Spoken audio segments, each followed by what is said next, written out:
Well, our guest today is author, speaker, podcaster, and newspaper writer Jason Weening to discuss how husbands and dads can be intentional about leading and loving their families, how they can support homeschooling moms, and how fathers understand their role of being a dad in a homeschool. Jason and his wife, Alli, have been married for 20 years and homeschool their 10 kids, although Jason will say that Alli is doing most of the homeschooling, which is normal. He speaks to dads and moms, encouraging them to be intentional in their most important organization, their family. He just released a wholesome adventure book for kids, Danger in the Jungle. He co-hosts the Helping Men Thrive podcast and supervises care of pigs, hens, ducks, and cows in their small hobby farm in Saskatchewan. After spending 15 years in the business world, he moved into a ministry role at his church. And their adventure-loving family recently returned from living in the Dominican Republic for 6 months. That's exciting, and you can find Jason at heydads.ca. My family and I spent a couple weeks in the Dominican as part of our homeschool too. So that's awesome, Jason. I'm glad you're here. Thank you. Yeah, welcome, Jason. Tell us why you got started in homeschooling. What motivated you to do that, and when you started? And tell us about a little bit about your family. Sure, great. Well, thanks, Doris and Lori, for having me here today, and everyone that's watching. It's important what you're doing, homeschooling and being intentional in your home and with your families. So important. So, yes, we have 10 kids from ages 6 months to 18 years, almost 19 years. And we've been homeschooling from day one, basically. I grew up being homeschooled for a couple years, like my primary school, I think to like grade 2 or 3. Then I went to like a tiny Christian school with like 20 students. Then I went to a bigger Christian school with like 400 students. And then for high school, I went to public school.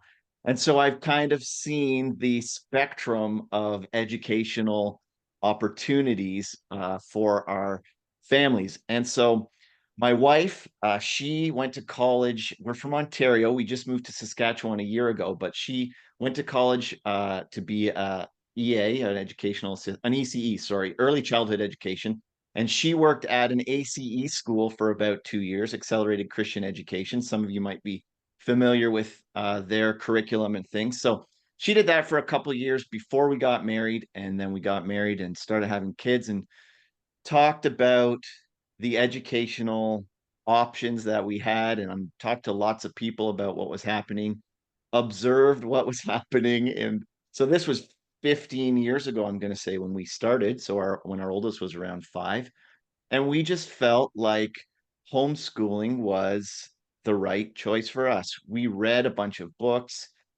It seemed the biblical instruction was parents are responsible for raising their kids.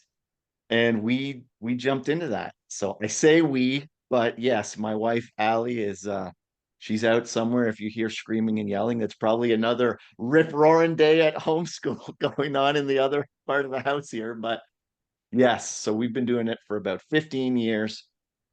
And yes, it's full of its ups and downs, isn't it? It certainly is. That's for sure. Yeah, if I were to look back, I only think of the good. And it's a good thing when I don't know, it's just like that. You look back and you go, wow, that was incredible. So, um, how can dads show support to the homeschool, to their wife, to the education of the children, the role in the home there for fathers? Yes. Dads have a lot on their plates. Moms have a lot on their plates too. But often what I found was I would get home from work, working a long day. Like I'd show up at 6 some mornings till 5 at work when I was working in our family business was manufacturing equipment. And you come home and you're exhausted at the end of the day. And what you want to do is lie on the couch. And our wives really need us to not lie on the couch, because that is, if you have ever had a dinner time in your house, which we all have, that is an intense, there's a lot of things happening at dinner time. And so as dads, boy, we have to really choose to sacrifice, and I say sacrifice, but my wife and I went to a marriage conference here in town a couple weeks ago, and the speaker was talking about, men, there's there's a verse in the Bible that talks about sacrificing for your wife, like giving up your life for your wife. Well, realistically, are any of us going to have to take a bullet for our wives? Probably not. It might happen, but probably not. And it's easy to say, if I had to take a bullet, I would. But do you know what we do get to do every day? Like help peel carrots if we want to lie on the couch, and put the kids to bed when we want to just watch the football game or the hockey game, or, do an activity with a 4-year-old who wants to color with you, instead of doing something that we want to do. So really, for dads, it's not the big sacrifices that we have to make. It is the small choices, I think, every single day that really can help support our wives and support moms in the work that they're doing. Those small choices every day. I like love that. Yeah, I've never even thought of it that way. That's such a good way to put it. Did you Yeah. come up with that yourself? I feel like your wife might have had some influence in that. I don't know. She probably did, I guess.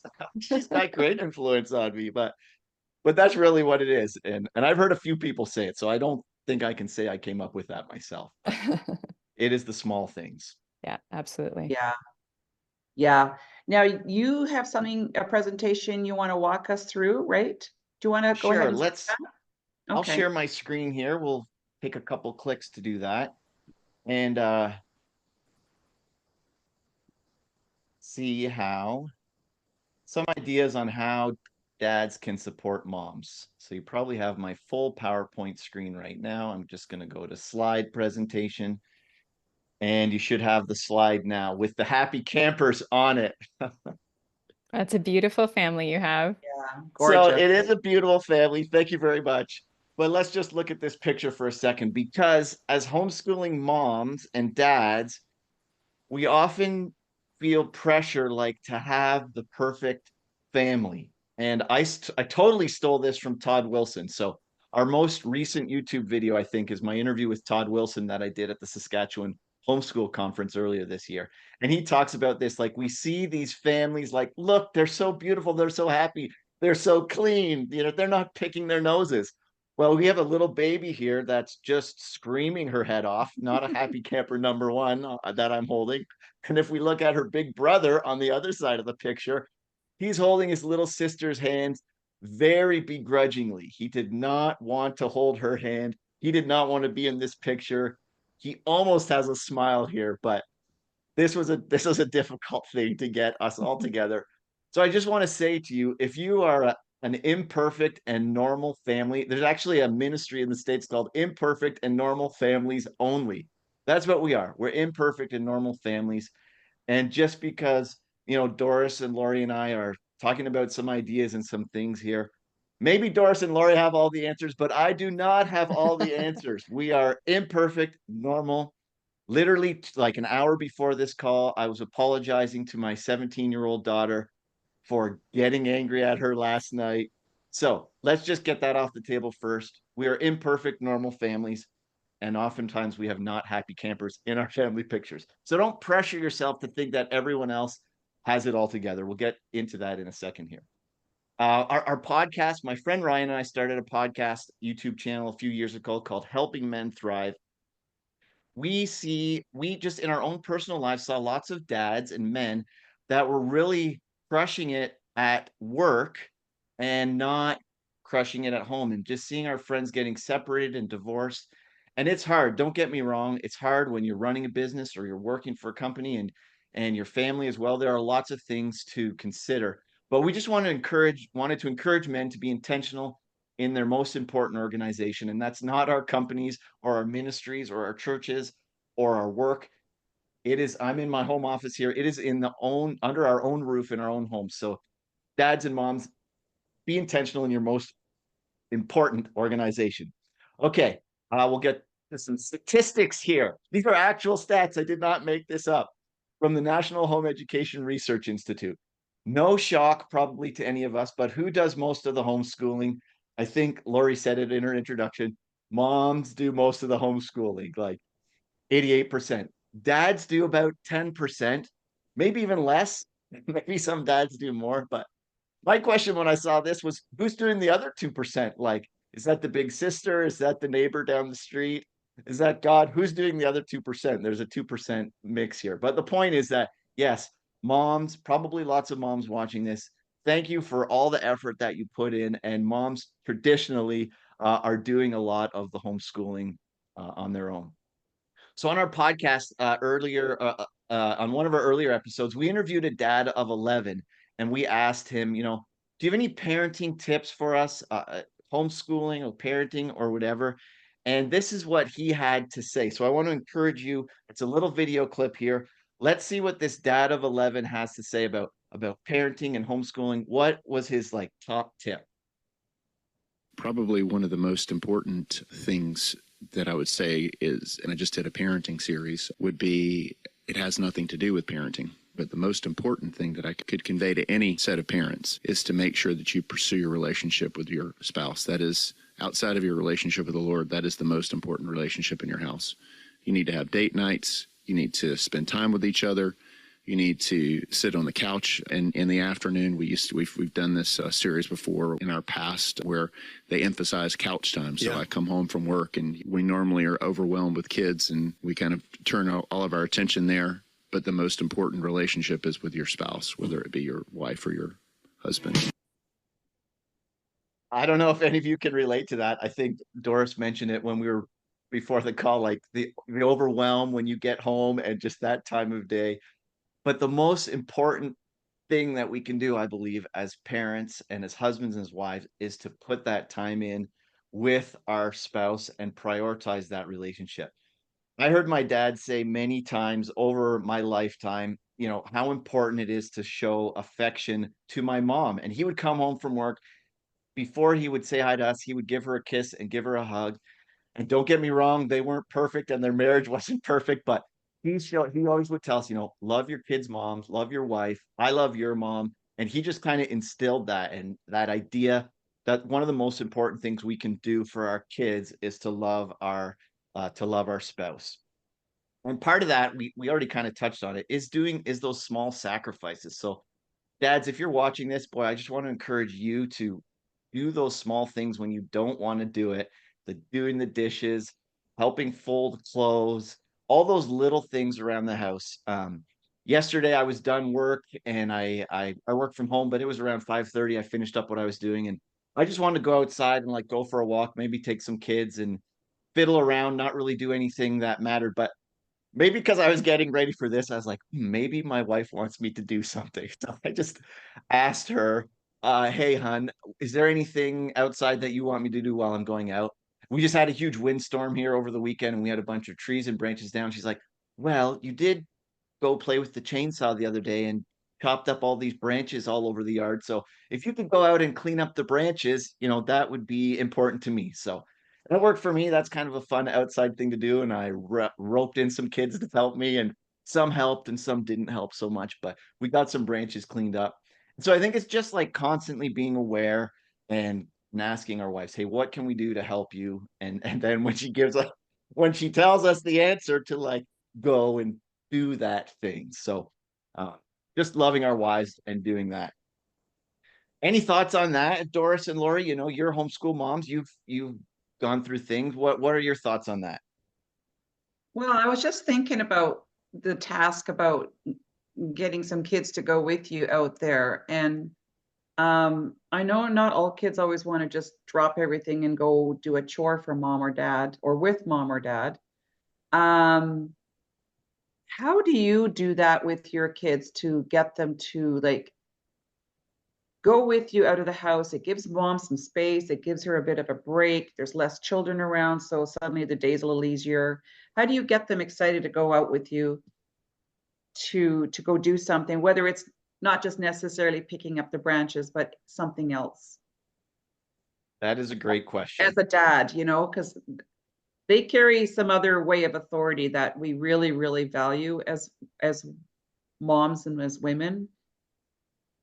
Yeah, don't get me wrong, like they weren't all gung-ho and wanted, some did and some didn't, but I think, making things fun is part of it, and trying to, as a dad, I can speak for myself and probably other dads as well, but you look at a job like we have 50 branches to clean up. So everyone take 2 branches and let's go and let's do this as efficiently as we can and as fast as we can and get it done. And I think as dads, we need to sometimes just take a deep breath and be like, okay, Mabel is 3 years old. She was one of my helpers yesterday. Like, Mabel is not gonna just start grabbing branches out of her own accord and start pulling them across the yard. And so I literally was like, there's a small stick there. Like, it's like this big. I'm like, Mabel, you can pick up that small stick and bring it along. I think we need to give our kids age appropriate sort of things. And that can still be pushing them to do something that I think we've settled for what is age appropriate compared to like what was age appropriate 100 years ago. But Right. so making it fun, I think, matters. And then doing it along with them. Like the goal, it's different than like the work goal where you're trying to stay in budget, you're trying to stay in the hours for the job that you're doing, you're trying to complete it on time, on budget. It's like you're investing in your kids and looking at it not as like a task to be accomplished, but as a mentoring or discipleship, or it's parenting. That's what it is. Like, I'm working alongside with you. We're going to do this together. We're going to work together. And I'm not here. Sometimes I have to remind myself, often I have to remind myself, I'm not here just to accomplish the task. I'm here to teach and train and grow my children as well. So if that means like showing Mabel, it's easier to pull the stick this way with all the branches going the same way than pull the stick the other way where they're all fighting you. That matters. And then when they want to, my 6-year-old son, obviously sticks are spears and swords and whips and all sorts of weapons. And so maybe just take a deep breath and don't get all bent out of shape when he finds a stick and wants to like whack it against a tree instead of carrying it over to the burn pile. Sometimes I think we just put a little bit too much pressure on our kids to do that. Have fun, let them do it. My grandfather, he was a bricklayer, and none of my uncles wanted to work with him ever because he was like a perfectionist. And if they had like the bricks were not exactly level, he would be really upset about that. And so I think that could be a little bit of like the World War II generation, which was a little more like rigid and strict. My grandparents came here from Holland and lived through the war, so they were a different personality. Um, but I think let's make it fun. Let's engage our kids. Let's have fun with them. And if they're not excited about it, that's okay too. And maybe they'll be excited about a different kind of task. Maybe they don't want to pick up sticks, but maybe they want to help wash the van. That sounds like a good time, washing the van with all kids. Oh yeah, now there's water involved. Exactly. I love that though, that you're really discipling them in how to work and teamwork and like all kinds of things, just even from that 3-year-old stage. Like, even though they're not really helping, it's actually making it more work, right? But you're Exactly. They're not teaching really them. helping. Yeah, totally. But they're teaching them, they're getting time with dad. They're, like, and you're not freaking out about, things not being done as efficiently as they possibly could. But you're teaching them so many things by involving them in these menial tasks that can be really strategic, and letting them know that, yeah, you're part of this family. You can do this. You're capable. I love that. To kind of build on that a little bit, like to involve a 3-year-old is one thing, but to involve a 17-year-old, okay, so she was inside last night helping make dinner. But my 17-year-old, so this is another concept, but like, what are your kids interested in that you can become a part of? So my 17-year-old loves photography and cameras and videos and stuff like that. So a couple years ago, there was a friend of mine was doing a like learn how to make videos on your phone workshop at the local library. So I wanted to go for myself because we were getting our YouTube channel started and I wanted to just learn this, but I didn't just go by myself. I took Florence along with me. He was interested in this. This was not like a kids thing or like a teen thing. This was like for business people learning to use social media and stuff. But let's include our kids in our business conferences, in our workshops we're going to. I know a dad who did a lot of traveling. He was a speaker, and he would always take one of his kids with him or his wife with him. So if you wanted him to come and speak, you weren't just paying for him to fly in, you were paying for his son or his daughter or his wife. So he was super intentional about even major travel stuff to include his kids in that. There was a worship conference this weekend at a church in town, and I took my 12-year-old and my 15-year-old and my 17-year-old. Again, this was not a thing for kids, but we were talking about songwriting. We were talking about how to play music, how to use our skills better. And I'm like, they were the only, maybe they weren't. There was a couple other ones there, but bringing our kids along with us into adulty kind of stuff so that they can learn too. So I'd encourage you to do that with what your kids' gifts are, talents, skills. Maybe it's not your jam, maybe it's not your thing, but can you get involved in what they're interested in, and can you bring them into what you're interested in and do things together?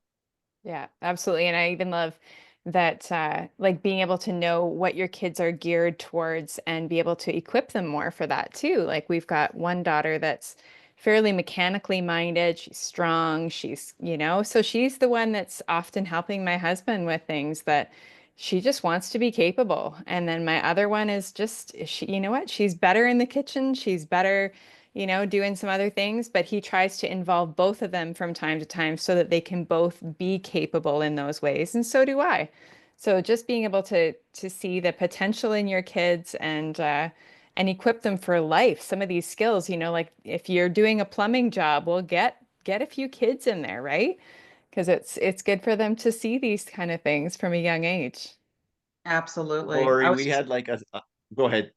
I was just thinking back to, so I only had daughters, and my husband would, after lunch, he'd take the kids. He was with the Coast Guard Auxiliary, the search and rescue on the West Coast, and they were building a boathouse. And so he said, "Okay, girls, let's go."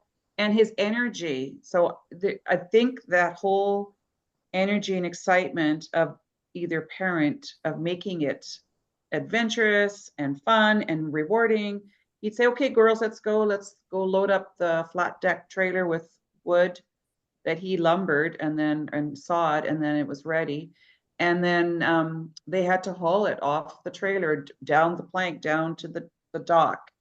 And it took a long time to build. He did get help from the other members on the in the auxiliary, but it was really fun to watch them do things that I didn't know how to do.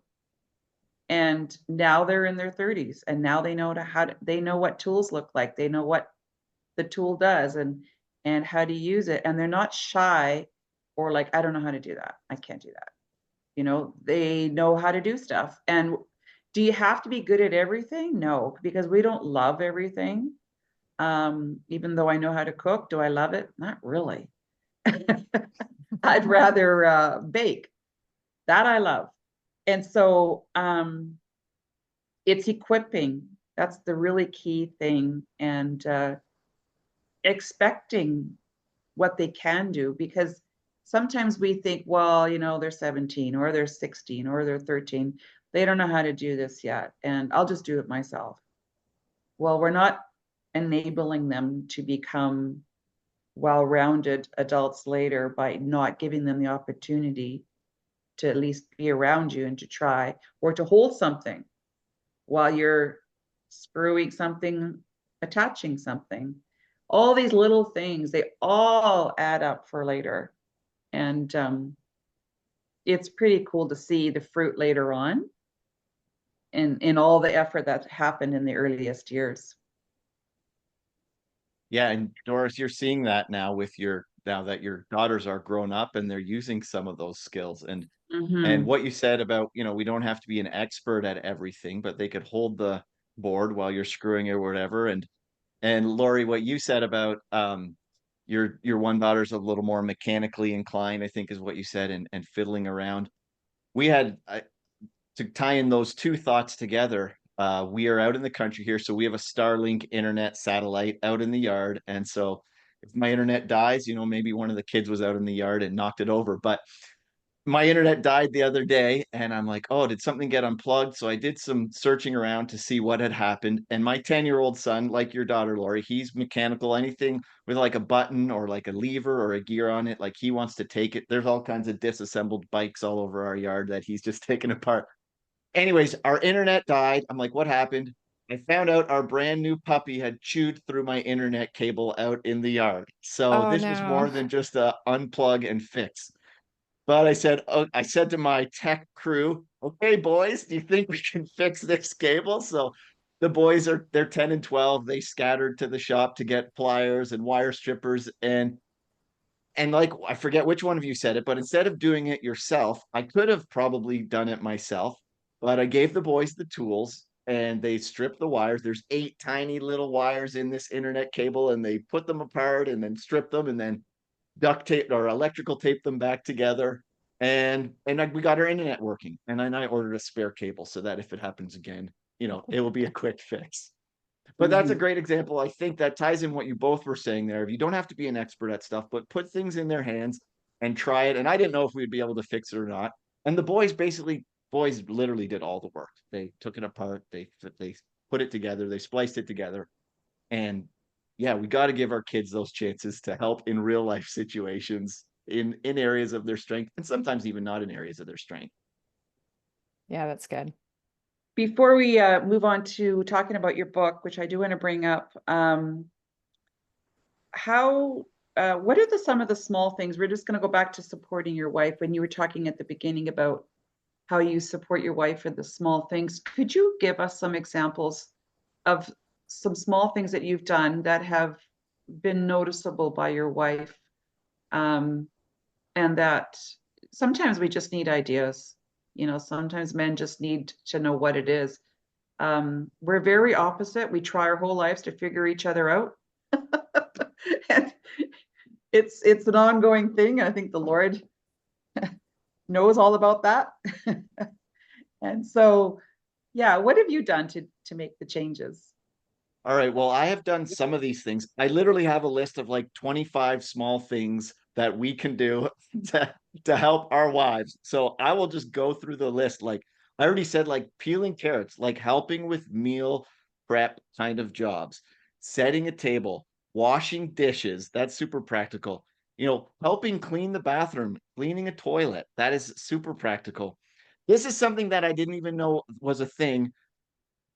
Think when I came up this list, I would literally like Googled like chores to help with around the house, and this came up: removing white spots from a mirror. Like, that's a thing? There's white spots that show up in mirrors, and Yeah, really, that I've is seen a thing. that.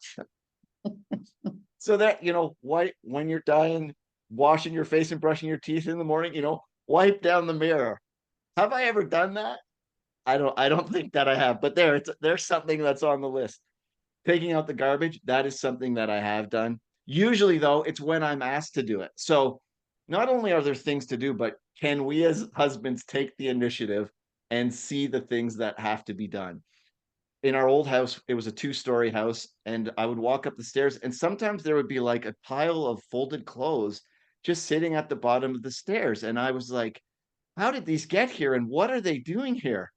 And one day my wife said to me, all those piles of clothes at the bottom of the stairs, like they're there so that when a person goes up the stairs, they could easily just pick up those clothes and bring them upstairs and put them in the correct room. And I was like, oh, yes, dear. Yes, dear. I hear that. So if you see things around the house, take the initiative to help with those little things. Changing a baby's diaper. Sometimes it's maybe just holding a baby when there's lots of things to do around the house. Can you just hold the baby for a little while and walk around with the baby?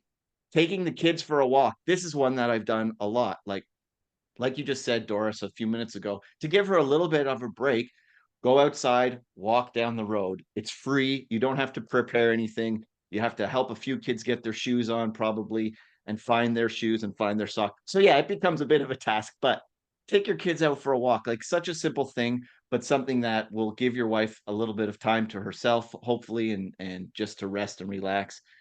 Painting, dusting a bookcase. This is something that has to be done. You dust things to get the dust off. Think I have done that on occasion. Um, vacuuming out the car. If your car or minivan is anything like ours, it's got goldfish and like apple cores and like orange peels and French fries all on the floor. How about taking the initiative and just like vacuuming out the van sometime? That is something I've done to help with doing things like dusting the blinds. I've got that on my list here. Changing the cat's litter box, like little like pet things that can be done. Your kids have fish. Our kids had goldfish for a little while. Change the goldfish water or whatever. So those are all like chore sorts of things that we could do as men. But what about this? You know, take your wife out on a date, take her out for dinner, go to a marriage conference with your wife. You know, your marriage doesn't have to be like on the rocks or like collapsing to go to a marriage conference. It's great just to go learn how to communicate with your wife. Take her to a marriage conference. There's churches all over the place doing marriage conferences all the time. um Go for a walk with her. There's another thing, just to talk about what's going on. Men like to fix things. You know, men are fixers. If the sink's broken, we want to fix the sink. We don't want to talk about how we feel about the sink or talk about our feelings. You're probably familiar with the 5 love languages, Dr. Gary Chapman's book. It's 20 or 30 years old now, but he talks in there about empathy and like feeling what our wife feels. And for most men, that probably doesn't come naturally to you, but just take a minute to listen to your wife, how she's feeling. Ask her, you know, is this what you just said? Communicate like, so I think you're feeling this way, and kind of repeat back to her. This is some of the marriage conference tips coming back here that I heard a couple weeks ago. But listen to our wives, how they're feeling, and understand our wives. I think that's really important. Letting I them love know. that. Yeah. No, I love that because you're starting to touch on those love languages, and that's exactly what I was thinking. Like, acts of service are great, and honestly, that probably needs to be done for every wife. But also realizing, you know what, maybe she needs encouragement, maybe she's discouraged, or maybe there's, a family conflict or something. So when coming into the home, to be able to, contribute to the positive atmosphere and, not bringing work home, not bringing, all those things home. My husband was pretty good about like just leaving work at work as much as possible and then coming home and being present and realizing that uh, I've heard the saying happy wife, happy life, but I've also think that happy hubby, happy home. Like it really does affect the atmosphere of the home. So, seeing what ways can I, love my wife in the 5 different areas, and what does she most need today? Yeah, and I think that's part of understanding and empathy. Like, is your wife's love language, is it acts of service, or is it physical touch, or is it quality time, or is it words of affirmation? And what I don't remember, what's the last one? Gifts. Gifts, right. Yeah. So under part of empathy and encouraging our wives is, what is the language she speaks, her love language? And Yeah. it might be different from yours. So learn what it is. You can ask her how she feels loved and get those answers on a walk or on a date night. Start that conversation, because sometimes how we think, how I would receive love is not how my wife receives love. And so I need to learn. As husbands, we've got to learn a lifetime of learning all about our wives. But yes, I agree that every wife probably needs acts of service at some point, and every wife probably needs some encouragement at some point, or, time with them. So, yeah, just understanding their primary love language as well as, okay, what's needed in this moment. What about teaching a subject to half the kids, 3 of the kids, depending on what it is, and passing on a skill as a dad to the kids? Have you found any of those that make sense and that happening in your family that you really like resonate with and you want to be a part of? And Yes. it can be school without there being a workbook. Yes. Something that comes to mind, there's lots of curriculum companies that have like mini units or like mini topics or mini subjects. And so we got beehives a couple of years ago, and one of these mini units that my wife found in the curriculum was about beekeeping. So in that case, it did have like a workbook to go along with it, and we went through the lessons and learned about bees. But then we also could go out to the yard and we built the beehives, and we harvested we pulled I forget what they're all called now. It was a couple years, but we took care of the bees. So there was some activity involved in that. It wasn't just the book things. So helping them learn about bees. So lots of actual curriculum and small unit studies can be used as that. They did one, I think it was from Gather Round curriculum. It was about Canadian government and learning about the government. So we talked a little bit about that. I took my kids, I take one kid to City Hall for like the town council meetings. I've done that a few times, bring my 10-year-old or my 12-year-old to town council and learning about government and learning about how things operate and trying to be intentional about those sort of teaching moments. So when we went into the meeting, I said to my 10-year-old son, I said, just watch this meeting. Like, who has the influence here? Who's running the meeting? Who's asking questions? To give him some things to kind of think about while we were in the meeting, not just sit at a boring city council meeting and see what's going on, but kind of prep his brain to start thinking and observing and looking for some things in that meeting. Another thing we've done, like practically hold this board while I put the screws in. We built bunk beds for 4 or 5, 6 of our kids. So the boys were helping, the girls were helping. They were using saws, they were using drills, they were measuring, they were sanding, they were staining. So they were getting super practical, not professional, but dad hack tips on how to make bunk beds and just involving them in tree pruning and lawn mowing. Like there's so many things that you need to do around a house. Plumbing, one of you mentioned plumbing, using the plunger in the toilet, or we have 7 girls in our house. So drains in our bathroom sinks seem to fill up with hair on a regular basis. And my boys have been able to like, okay, unscrew the thing in the trap at the bottom and pull out all your sister's hair out of the traps. Yeah. So just looking for practical little things around the house to learn about and have them sit beside you when you do it. We've fixed washing machines or dryers, and the boys are there and the girls taking screws out, putting parts on. There's so many opportunities to learn you got to look for it, because naturally, like I think you said, Doris, I would want to do all the stuff myself, but we can leverage it by pulling them in to help with all those sorts of things. You're making them become capable. And I think that's a really key thing in today's generation.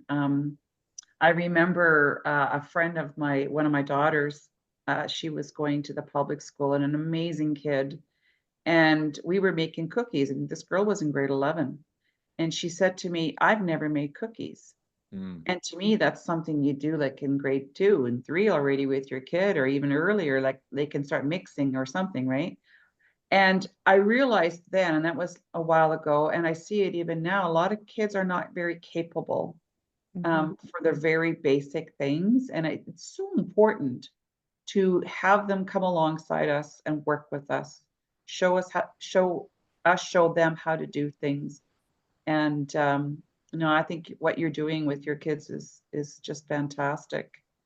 I'm going to switch here a little bit about what are some of the things for dads? What does a dad need when he comes home from work? And I know you can have 2 kids or 10. It's the high needs hour, as my brother of 8 says. And it's all hands on deck, and the kids are they're falling down at the end of their day. And so there's all of that intense busyness. But, let's say from whenever the time dad wakes up to the time he lays his head down at night, what are 2 or 3 of his core basic needs that need to be met in a homeschool family? We just watched Mary Poppins on the weekend, and I had never noticed this in Mary Poppins, but have you guys have seen Mary Poppins, I'm assuming? Yeah.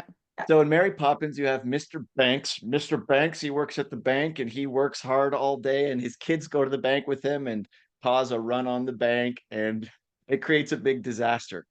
But then Bert, the chimney sweep, says to the kids about their dad. He's like, your dad works hard all day long and he doesn't have someone to give him a hug or help him out. And you kids can do that when he gets home from work, and love your dad. And Bert, the chimney sweep, gives this motivational talk to these 2 kids. about how to help their uptight dad, who is the banker. And I just thought that was so great. I've seen that movie 20 times and I never noticed that Bert gave this motivational speech to the kids. But to the point in there is that, yeah, dads are carrying lots of stuff too. And dads can be guilty of being distracted because you're thinking of this invoice that hasn't been paid and this customer owes you money and you've got this project due and it's behind and the suppliers aren't coming through and on and on and on. So a lot of dads are like looking out in space, me included, when you're with your family, because you're thinking about all these things that have to happen. And so what dads need, I believe, and what is support and love from their family. And one of my kids, my son, my 10-year-old son Justice, he's good at the end of the day. He asked me yesterday, like, Dad, what was the best part of your day today? And I think I said, nothing. It wasn't a very good day. It wasn't very good, but to ask get involved, if your kids ask your dad, how did your day go, Dad? Is there anything I can help you with? How many kids ask their dad, hey, is there anything I can help you with? From a mom and a wife perspective, you know, physical touch is very important to many men, and in the bedroom and love and all that kind of stuff. Like, it doesn't get talked about too often, well, depending what circles you're in, but men need love from their wives, and it's very important. And very women like to talk and men like to go to the bedroom and have a good time. So that is very important. And I think some homeschooling moms don't, or not only homeschooling moms, but women and mothers and wives don't realize how important that is to their husband. And sometimes, we have 10 kids and there's lots to do. And my wife is tired at the end of the day, and I totally get that. But just to show affection and show love to your husband, and even like give him a hug when he gets home, a long hug, love him, just tell him that you love him. Ask him how his day was. Ask if there's anything you can do to help. I think there's some practical stuff in there that I mentioned that you can do to support and love your husbands, because dads need love as well. Yeah, because Yeah. even in that moment of when your wife or a wife embraces her husband after work, that's only like 3 minutes. That's not going to take up hours every day, and it goes so far, you know. Yeah, even I like it when somebody says, what can I do to help you at the house, because I always need help with something that's broken here. And if somebody asks me, I'm like, I'll take you. I'll take you on that one. Yeah. Uh, I found that just even helping, like I always think of the men's brains are like waffles and the women's are like spaghetti. But being able to just break them out of maybe their work mindset. And so when my husband comes home from work, I always greet him, hey, handsome. And it just breaks him out of that, work mode into, like, oh, she likes me. She's being affectionate, that kind of thing. So I find that that's, just helping them kind of get in the mode of, okay, I'm home. I'm not, whatever at work. I'm here, I'm a husband, I'm a father here, and I need to just kind of switch, and I'm loved here, I'm accepted, that kind of thing. Yes, yeah. that's great. And all those And I was, little kind of playful love things or texts or whatever, those are all good things to remind your husband who you are and that you love him, and calling him Yeah. handsome or cutie or hot lips or whatever, all those kind of little fun, jokey things. It can switch his brain from work to home pretty quickly. yeah, Yes. yeah, for sure. And tone of voice, facial expression, if there's that scornful look, like, I've had the kids all day and where have you been? Look, doesn't work very well. Yeah. It all comes back, it all circles around to kind of where we started. It's those small things, Mm. and they don't always, I'm going to say they don't come natural to us.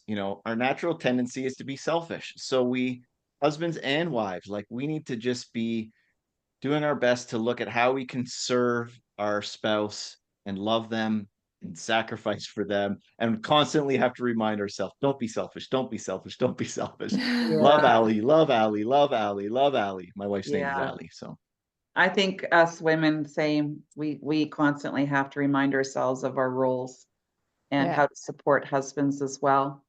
I want to switch over to your fantastic book here. There it is. Dangers in the Jungle. And it's a trilogy, first of the trilogy, Riders of the Lost Reptiles, correct? Yes, ma'am. And so I got to get my reading glasses on here. I'm just reading the back of the book. Why are Arrow's parents tied up? Why are Quinn and his brothers being attacked? Who is the strange man running from the Tyrannosaurus Rex? Imagine you could leap on your dinosaur and ride away on adventures through the jungle. That one really caught my eye. So tell us why you wrote the book and yeah, who it's geared for. Yes, thank you. Let me talk about my propaganda here. You know what? We have a lot of kids and they love reading.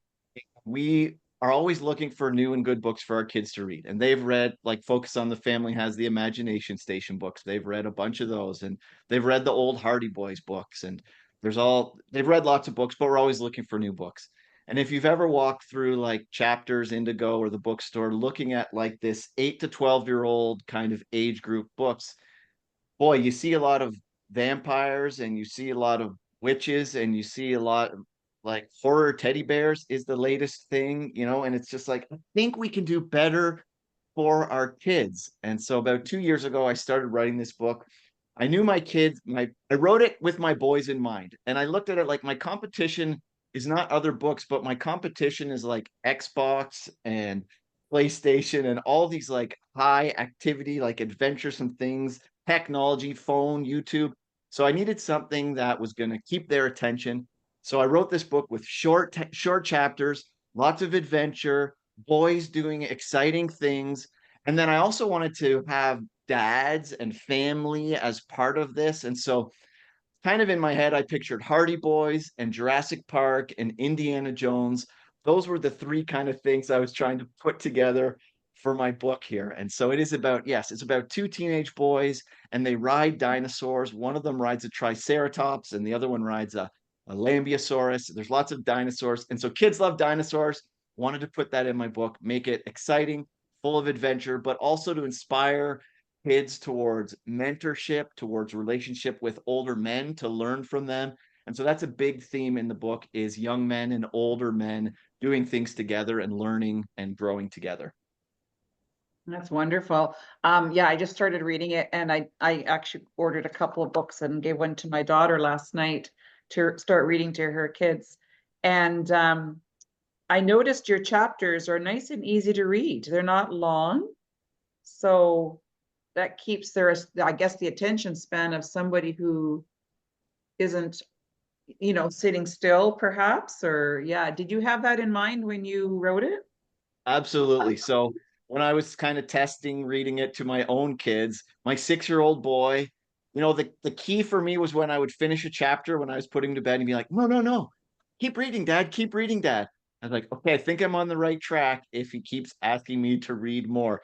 And I've heard that same feedback from some other parents who have read it. They're like, I tried to read it to my kids at night and they want me to keep reading the next chapter and the next chapter. So it's working. I think it's keeping their attention. I've got some great feedback from moms and dads that are reading this to their kids, or the kids are reading it. And I saw a boy at church reading it the other day during church. I don't know if that's a good thing or a bad thing, but anyways. Oh, that's awesome. Well, I hope you do well with that. And have you started on the next book already? I have started on the next book. It's probably about a third of the way done, but currently I'm working on a Spanish version. So we made some contacts when we were in Dominican Republic and we just did a missions trip to Guatemala. So I have some kind of contacts in Latin America. So I'm working on a Spanish version right now, and I'm working on like a book study that I had some homeschooling moms ask me, like, do you have a study that goes along with this with your book? So I've got that kind of first draft working on, and then book 2 will come at some point in the future. Oh, that's exciting. I'm really happy for you. And this is really great content. And I'll make sure we get it out and promote this book. Awesome. And where do we find that book? Is that on your website, or where can people find it? You can find it on Amazon. So I published through Amazon. So it was a simple and quick system. But yeah, you can go to heydads.ca and it will take you to all the links for the book, whether you're in the States or in Canada. But Danger in the Jungle is the name of the book, part of the Riders of the Lost Reptiles series. There we go. Awesome. Thank you for that. And tell us, before we close and before you make some final comments, tell us about your Helping Men Thrive podcast. Yes. So my friend Ryan and I, we started this, I'm going to say about 2 years ago. And I touched a little bit about this on the beginning, but basically we were just rhyming off names of friends and acquaintances that these are guys from our church. These are small group leaders. These are Bible study leaders, uh, guys that have, from our opinion, look like they had it all together. And all of a sudden they start getting separated. They start getting divorced.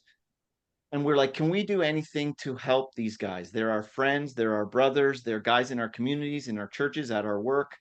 Could we do anything to help them? We said, well, there's lots of free tools, YouTube, podcasting, tons of free things to get content out there. So we decided to start a YouTube channel really to encourage the work-life balance is kind of what our focus is. And so we interview men. We've got interviews coming up with Dr. Rob Reno from Visionary Family Ministries. Some of your viewers might be familiar with him. I interviewed Todd Wilson. That's up on our YouTube channel right now at Helping Men Thrive. But just to encourage men, again, I maybe sound like a broken record, but to be intentional in our most important organization, in our marriages, in our families, because at the end of the day, that's what's going to last, and that's what is the most important. So, Helping Men Thrive is the podcast and YouTube channel. And is it like something that you can just are they like pre-recorded and you play them in the car kind of thing, or are they live, or both? Yeah, no, they're pre-recorded. They're on any podcast service, iTunes and Spotify and all that. It's all the podcast audio is in all of those formats, pretty much wherever you get podcasts. And then the videos are also on YouTube. We're just getting ready to release our next batch of interviews. So just to encourage dads, dads, you're not in this by yourself, moms and dads. There's others of us out there, and you've got what it takes to do what you need to do in your homes. Thank you. No, that's very encouraging. Very, very much so. Thank you so much, Jason Weening, for joining us this morning, or at least it's still morning where I am. It's probably afternoon on the other side of Canada. And so, yeah, before we wrap up, do you have any, closing comments or encouragement you can pass on? Maybe one for mom and one for dad. Yeah, absolutely. I think Todd Wilson said this when I was talking to him. He's like, it's hard. Let's just acknowledge that there are hard things in life and there are other stressors in life. I think maybe Lori, you mentioned this, but like other relationship things and family things and in-law things. There are other things in life outside of your home that influence, how your husband is feeling or how your wife is feeling, and financial worries. And so there's all kinds of things happening in our ecosystems and in our world. So I just want to encourage you that, hey, it is hard, but you can do it. You can do it. You've got what it takes. And just know that you don't need to compare yourself to the other homeschooling families that have it all together. No one's got it all together. And so Todd Wilson says this too: don't despair, don't compare. You've got what it takes. You can do it. It matters what you're doing. It matters. Even if there's laundry on the floor, even if there's dishes piled on the counter, even if, if I move my camera around, you'd see books on the floor and toys and dinosaur things all around me. It matters what you're doing. You've got what it takes. Thank you. That's awesome advice and encouragement. So we're going to wrap it up. And again, folks, here is the book, Danger in the Jungle by Jason Weening. And we are just thrilled that you've spent time with us here today. And all this information will be uploaded hopefully by the weekend. And you can find more of the links there. And if you can't remember, it's heydads.ca. You can find Jason's ministry there as well.